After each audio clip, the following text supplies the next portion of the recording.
JK mess கோஸ் hospital எதிர்த்த மாதிரி இருக்குது. Number 44 Parthasarathy Naidu street, nearby வந்து ஸ்டேடியம். இது ஒரு 30 வருஷமாக இந்த தொழிலை நாங்கள் நடத்தி வர்றோம். எங்கள்கிட்ட வந்து இந்த காலத்திற்கு ஏற்ற மாதிரி தூதுவளை தோசை, முடக்கத்தான் தோசை, வல்லார தோசை, வாழைப்பூ தோசை, இந்த மாதிரி பிரண்டை தோசை, பூண்டு தோசை, இந்த மாதிரி இயற்கை உணவுகளை கொடுத்து கொண்டு இருக்கிறோம். மக்கள் மத்தியில் நிறைய வரவேற்பு இருக்கிறது. இன்றைக்கி உள்ள ஃபாஸ்ட் ஃபுட் உலகத்தில் மக்களுக்கு நல்ல உணவை கொடுக்கணுங்கிறது என்னுடைய ஆசை. ஆமாம், இயற்கையாக சாப்பிட்டா நீண்ட ஆயுசோடு இருப்பாங்க அப்படிங்கிறதுல எனக்கு ஒரு ஆர்வம். அதோட டீயில் வந்து நிறையா வித்தியாசமாக பண்ணிக்கிட்டு இருக்கோம். இது வந்து இன்றைக்கி இந்த கொரோனா காலகட்டத்தில் மக்கள் வந்து பல உணவுகளை சாப்பிட்டு உடம்பை வியாதியாக நிரப்பிட்டாங்க. அதுக்கு ஒரு விடிவு ஒன்று நம்ம செய்யணும் அப்படிங்கிறது என் சிந்தனையில் தோணுனது. அதற்காக இந்த நல்ல உணவுகளை, இயற்கை உணவுகளை, பாரம்பரிய உணவு, என் தாய் தகப்பன்னு எனக்கு சொல்லிக் கொடுத்த உணவு, கூழ், கேழ்வரகு, கம்பு கூழ் இதெல்லாம் கொடுக்குறோம். அப்புறம் அதாவது இயற்கையாக ஏற்கனவே உள்ள நெய் தோசை, பொடி தோசை, சின்ன வெங்காயம், பெரிய வெங்காயம் தோசை. இப்போ நாங்கள் புதுசாக பண்ணுறது பிரண்டை தோசை, பூண்டு தோசை, வாழைப்பூ தோசை, பொடி தோசை, வல்லார தோசை, இந்த மாதிரி தோசைகளும் கொடுக்குறோம். சூப்பும் கொடுக்குறோம். தூதுவளை சூப்பு, முடவாட்டு கிழங்கு சூப்பு, சேலத்துலேருந்து மலையில் விளையிற கிழங்கு எடுத்துகிட்டு வந்து முடவாட்டு கிழங்கு சூப்பு கொடுக்குறோம். முடக்கத்தான் சூப்பு கொடுக்குறோம். இப்படி விதவிதமாக சூப்பும் உண்டு. தோசைகளும் இந்த இயற்கை உணவுகளை எல்லாம் உண்டு. கீரை வகைகள் வந்து நம்ம ஸ்பெஷலாக கீரை கடையில் போய் கேட்டாவே கிடைக்கும். இந்த கீரை வகையில் இங்கே தான் என்கிட்ட தான் சாப்பிடணும் இல்லை, நம்மளும் வீட்டில் வாங்கிட்டு போய் குழந்தைகளுக்கு கொடுக்கலாம். ஜேகே மெஸ் வந்து இங்கே இதில் ஆமாம், கோயம்பேடுலேருந்தே டேரெக்டாக வருது. கோயம்பேடுலேருந்து டைரெக்டாக வாங்குகிறேன் எல்லாம். அன்னன்னைக்கு நேச்சர் கீரையை ஆஞ்சு ஒவ்வொன்றும் முள் இல்லாமல் எடுத்து தான் அரைச்சி அதை தயார் செய்கிறோம். தூதுவளை தோசை, முடக்கத்தான் தோசை, வாழைப்பூ தோசை, பிரண்டை தோசை, இது ஒவ்வொருத்தரும் ஒவ்வொரு நாளும் டேஸ்ட் பண்ணி பார்க்குறாங்க. எல்லா தோசையையும் டேஸ்ட் பண்ணி பார்க்குறாங்க. ஒரு தோசை 60 ரூபா இன்றைக்கி. தூதுவளை தோசை 60 ரூபா, வாழைப்பூ தோசை 70 ரூபா, பூண்டு தோசை வந்து 85 ரூபா. ஆமாம், அதே மாதிரி பிரண்டை தோசையும் 85 ரூபா. அந்த ரிஸ்க்குக்கு தகுந்த மாதிரி அதை செய்கிற இதுக்கு தகுந்த மாதிரி ரேட்டு மாறும். மதியத்தில் வந்து வெரைட்டி ரைஸ் போடுவோம். தயிர் சாதம், பிரிஞ்சு டெய்லி கம்பல்சரி இருக்கும். ஒரு நாளைக்கு புதினா சாதம், ஒரு நாளைக்கு தேங்காய் சாதம், ஒரு நாளைக்கு சாம்பார் சாதம், ஒரு நாளைக்கு கீரை சாதம், இந்த மாதிரி வெரைட்டியாக ஒரு ரைஸ் மட்டும் மாறி மாறி வரும். மீல்ஸ் வந்து ரொம்ப அருமையாக இருக்கும். சாப்பாடு 90 ரூபா தான் போடுறோம்.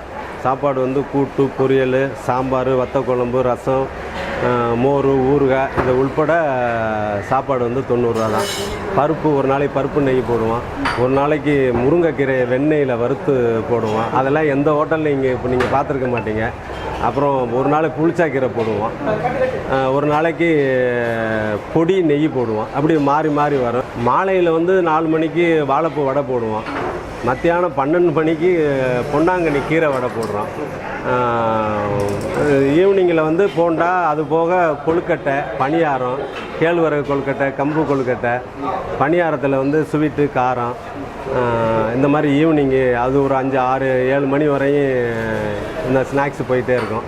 தூதுவளை டீ ரொம்ப, அதுவும் கருந்துளசி டீ வந்து மெனக்கட்டு அதை போய் ஒரு இடத்துல வளர்த்து எடுத்துக்கிட்டு வரேன்.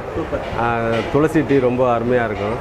வெத்தலை டீ, யார் எவ்வளவு இருமல், பேச முடியலை, தொண்டை பேச முடியலைன்னு வந்தாங்கன்னா ஒரு செகண்டில் அவங்கள குணப்படுத்தி அனுப்பிடுவேன்.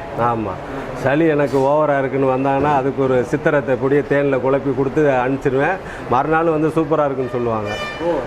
அந்த மாதிரி மருத்துவமும் பண்ணிக்கிட்டு தான் இருக்கும். ஆமாம், இயற்கையாக இங்கே இந்த கல்லா டேபிளில் பார்த்திங்கன்னா நல்ல இயற்கையான நெல்லிக்காய், இந்த மாதிரி இயற்கை உணவு இருக்கும். மருந்தும் வச்சுருப்பேன். யாராவது திடீர்னு ஒரு ஜுரம்னு வந்தால் கூட அவங்களுக்கு ஒரு டீ போட்டு கொடுத்து அந்த ஜுரம் சரியாயிரும். அந்த மாதிரி பண்ணி அனுப்பிச்சிடுவேன். இந்த கடை வந்து Bells road, cricket stadium nearby, Gosha hospital எதிர்த்த மாதிரி. பீச்சுக்கு வர்றவங்களுக்கு ரொம்ப பக்கமாக இருக்கும். நம்பர் 44 பார்த்தசாரதி தெரு, சேப்பாக்கம், சென்னை 5. வாடிக்கையாளர்கள் எல்லாரும் வந்து எனக்கு ஒத்துழைப்பு தருமாறு தாழ்மையோடு கேட்டுக்கொள்கிறேன். பாரம்பரிய உணவகத்தை தாய் தந்தை நம்மளுக்கு கற்றுக் கொடுத்த உணவை நீங்கள் வந்து உண்டு உங்களுக்கு சுகமாக இருக்கணும்னு நான் உங்களை வேண்டி விரும்பி கேட்டுக்கொள்கிறேன். வாய்ப்பு கொடுத்த பிகைன் ஃபுட் சேனலுக்கு நன்றி. முதல்ல பால் ஊற்றியாச்சு, அதுக்கடுத்து வெத்தலையை வந்து 2 வெத்தலையை நம்ம போடுறோம். போடுப்பா, வெத்தலையை போடு. மிளகு, அடுத்து மஞ்சள் தூள் போடு. இஞ்சி போடுப்போம்.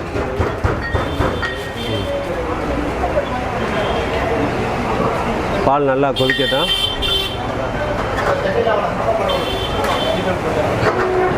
வாசனை அதை போடும்போதே வாசனை வந்துடும். வெற்றிலைன்னா நம்ம உடம்புக்கு அது ஒரு வெற்றியை கொடுக்கக்கூடிய இலை. அதுக்கு தான் வெற்றிலைன்னு கொடுத்துருக்காங்க. தொண்டையில் இருக்கிற அந்த சளியை, மார்பு சளி, அது எல்லாத்தையும் அந்த வெற்றிலைக்கு எடுக்கக்கூடிய சக்தி இருக்குது. இதே மாதிரி துளசியும் நம்ம செய்யலாம். வெற்றிலைக்கு பதில் துளசியை போடலாம். இப்போ துளசி இல்லைன்னா அடுத்து கற்பூரவள்ளி போட்டுக்கலாம். இதே மெத்தடு தான் எல்லாத்துக்கும். கற்பூரவள்ளி, துளசி, வெற்றிலை எல்லாத்துக்கும் ஒரே மெத்தடு தான். அடுத்து நாட்டு சர்க்கரை போடுறாரு. காலையில் முதல்ல சாப்பிடும்போதே காலையில் சாப்பிட்டா ரொம்ப நல்லது சார். ஈவினிங்கில் ஒரு தடவை சாப்பிட்டா அந்த சளியெல்லாம் எடுத்துரும். 25 ரூபா பண்ணுறேன் சார். இந்த 3 ஸ்பெஷல்ட்டியுமே 25 ரூபா தான். வடிகட்டுறாரு பாருங்க.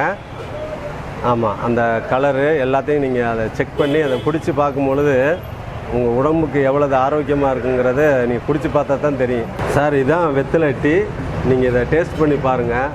உங்களுக்கு எவ்வளவு ஆரோக்கியமாக இருக்குது இந்த உடம்புக்கு, இந்த தொண்டைக்கு எவ்வளவு இதமாக இருக்குங்கிறத நீங்கள் டேஸ்ட் பண்ணி பார்த்தா தான் தெரியும். சார், நீங்கள் ஹோட்டலுக்கு உள்ளே நுழைஞ்ச உடனே ஒரு மண்பானையில் கூழ் ரெடி பண்ணி வச்சுருப்போம்.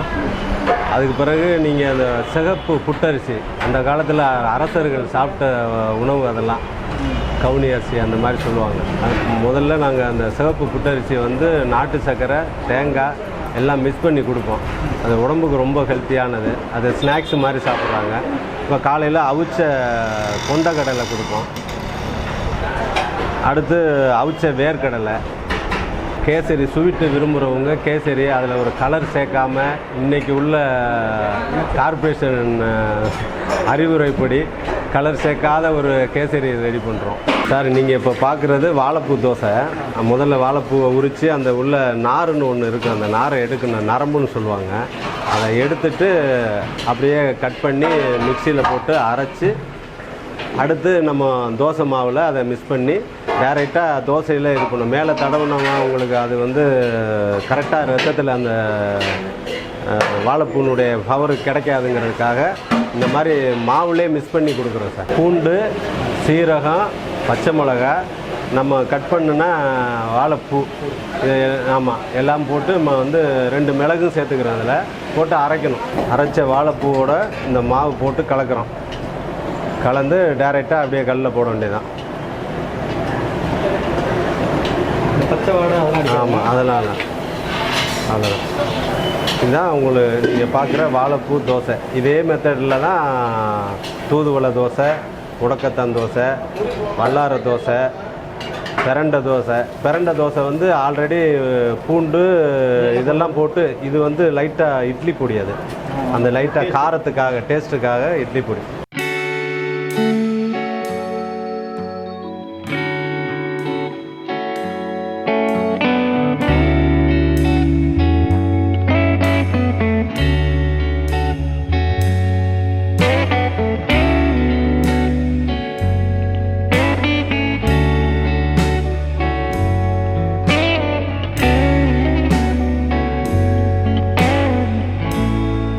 இப்போ நம்ம சாப்பிட்ட அந்த வாழைப்பூ வந்து அப்படியே ரத்தத்தில் சேரும். அது நீங்கள் கட் பண்ணி போட்டால் அதனுடைய இது ஒழுங்காக மெல்ல மாட்டாங்க. சார், நம்ம உடம்பை கொஞ்சம் ஆரோக்கியமாக பார்த்துக்கிறோன்னா சாப்பிட்றதுக்கு அரை மணி நேரத்துக்கு முன்னாடி தண்ணி குடிச்சிருக்கணும்.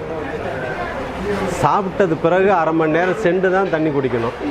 இதை கொஞ்சம் ஃபாலோ பண்ணிவிட்டு சாப்பிடும்போது நல்லா மொன்று சாப்பிட்டா நம்ம உடம்புக்கு தேவையான சத்தான நம்ம சாப்பிட்ற உணவு சத்தாகவே இருக்கும். அதிலிருந்து இந்த சுகரு, இந்த மாதிரி வியாதியிலேருந்து நம்ம மீண்டுக்கிடலாம். ஒரு சின்ன விஷயத்தை நீங்கள் ஃபாலோ பண்ணால் நல்லதுன்னு என் மனசு தோணுது. உண்மையும் அதுதான். என் ஹோட்டலில் நான் அதை கொஞ்சம் ஃபாலோ பண்ண தெரிஞ்சவங்களுக்கெல்லாம் நான் சொல்லிக்கிட்டே இருப்பேன். நிகழ்ச்சியை பார்த்த நேயர்கள் அனைவருக்கும் நன்றி, வணக்கம்.